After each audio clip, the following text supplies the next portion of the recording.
Olá, estamos aqui na página Professor Fuli com o programa Papo no Cafezinho. Hoje com o professor Diogo Nolasco e com o professor Wendel Dourado, meus amigos aqui da Escola de Direito das Faculdades Dr. de Manhuaçu. E esse programa, o interesse dele é falar sobre políticas públicas, uma conversa para que todo mundo, toda a população possa entender de forma clara. Nós vamos estar falando hoje da população que é vulnerável, às vezes fica à margem das políticas públicas. Estamos falando de uma dessas populações, a própria população carcerária.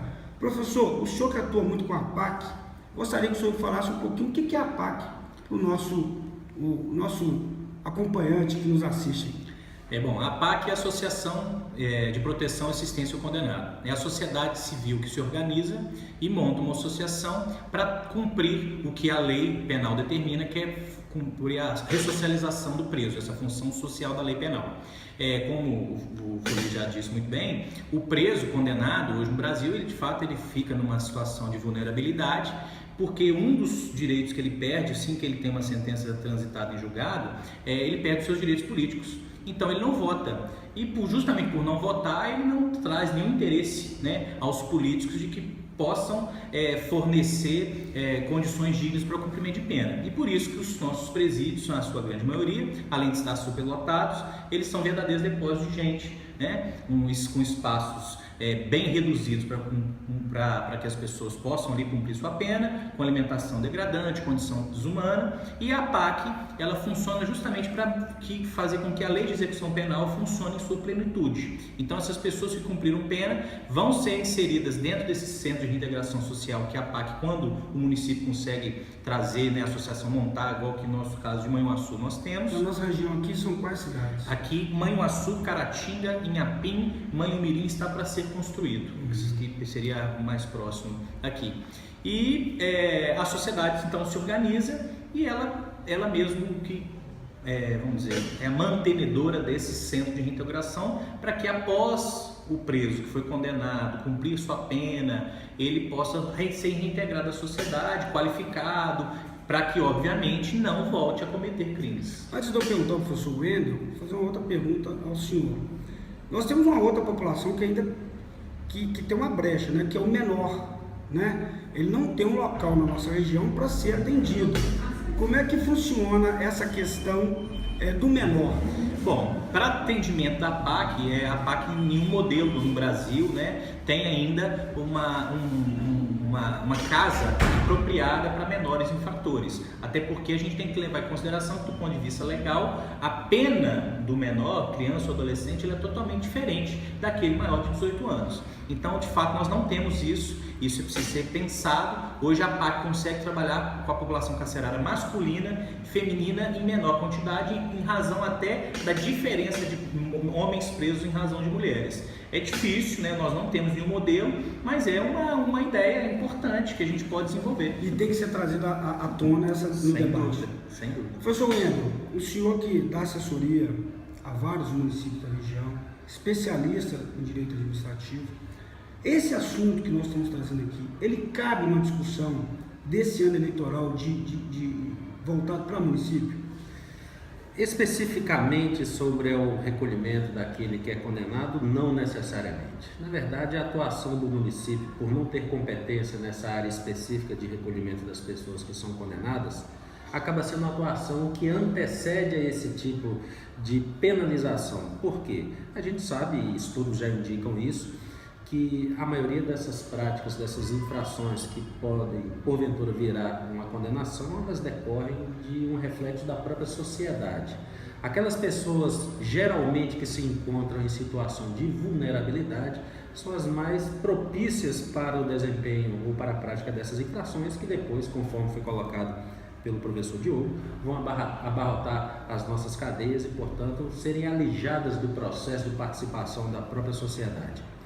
O poder público municipal ele pode fazer um trabalho que acaba sendo a atividade mais preventiva, que é o desempenho de políticas públicas no sentido de viabilizar a promoção social, seja atendendo nas demandas da área da saúde, seja inserindo pessoas no mercado de trabalho, e isso então acaba sendo extremamente relevante para que você possa pacificar e garantir uma maior segurança para a própria sociedade.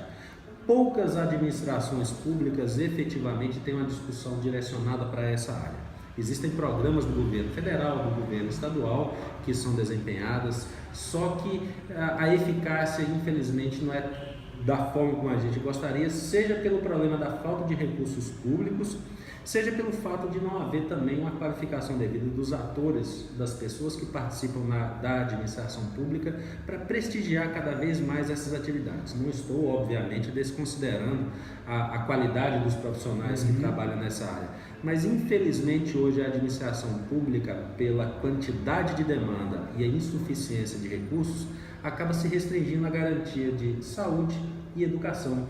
E a parte da promoção social ela fica alijada a segundo plano. E o problema é basicamente a falta de recursos públicos. Agora, se houver um enfrentamento adequado por parte dos municípios brasileiros, no investimento em qualificação, no investimento em educação, mas uma educação própria que viabiliza a capacitação dessas pessoas, e é uma questão também cultural, se houver então políticas públicas nesse sentido, eu não tenho dúvida alguma de que a médio e longo prazo haverá um reflexo positivo na diminuição de pessoas que são colocadas em cárcere. Deixa eu fazer uma pergunta para o senhor. Quando eu conversei com o professor Diogo, ele falou, olha, a APAC, por exemplo, não dá assistência ao menor, não tem condição. Mas o município ele pode tentar fazer articulações integradas de saúde e de educação, né, que promova esse menor a não ir para o risco de vulnerabilidade. Nosso tempo está esgotando, mas eu precisava dessa fala do professor Wendel. De fato, hoje uma demanda que existe na comarca de Manhuaçu, por exemplo, é a instituição de uma casa de acolhimento desses menores que se encontram nessa situação de vulnerabilidade por problemas familiares, um pai ou uma mãe que não dão assistência devida, e aí nós não temos o local adequado para acolher essas pessoas.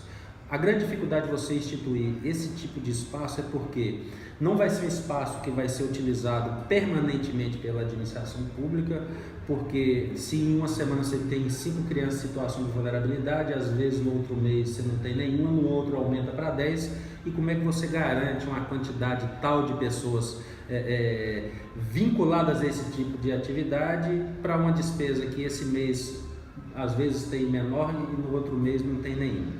E a própria dificuldade de vocês instituir uma casa que possa atender aos diversos municípios da comarca, e são municípios em situação completamente diferenciada em termos de arrecadação, de contingente populacional.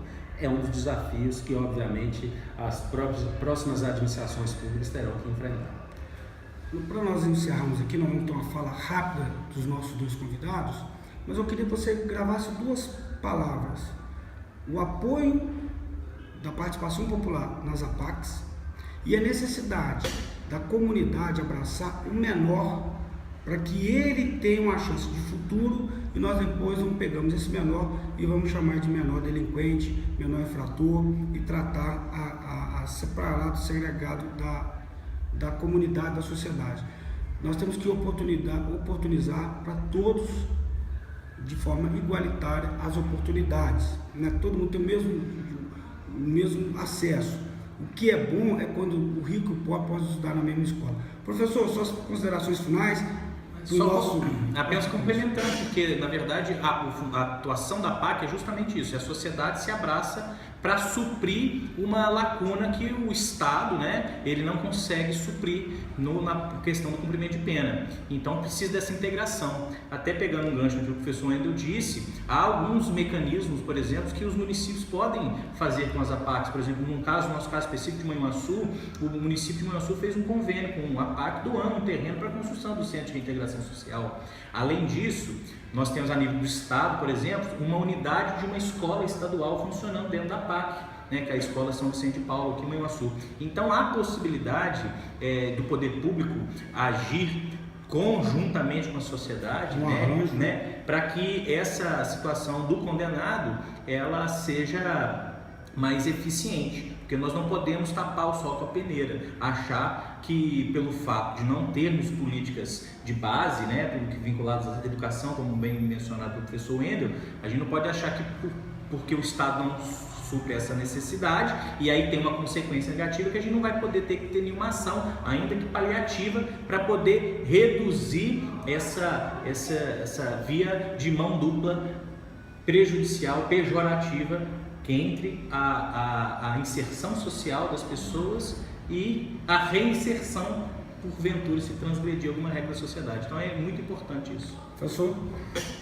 Já formulando a minha opinião, e obviamente não quero ser o dono da verdade, mas eu creio que a grande solução a médio e longo prazo para você superar todas essas adversidades é você investir em educação e primordialmente em educação em tempo integral. No momento em que você coloca em tempo integral, em um turno as pessoas estando, as crianças em contato diretamente com as atividades do currículo normal, e no outro turno, alternativamente, ela está vinculada a uma atividade de capacitação, de qualificação cultural, de socialização desta criança, desse adolescente, você vai conseguir trazer um investimento, diminuir os recursos públicos a médio e longo prazo na área de segurança, porque você estará formando cidadãos.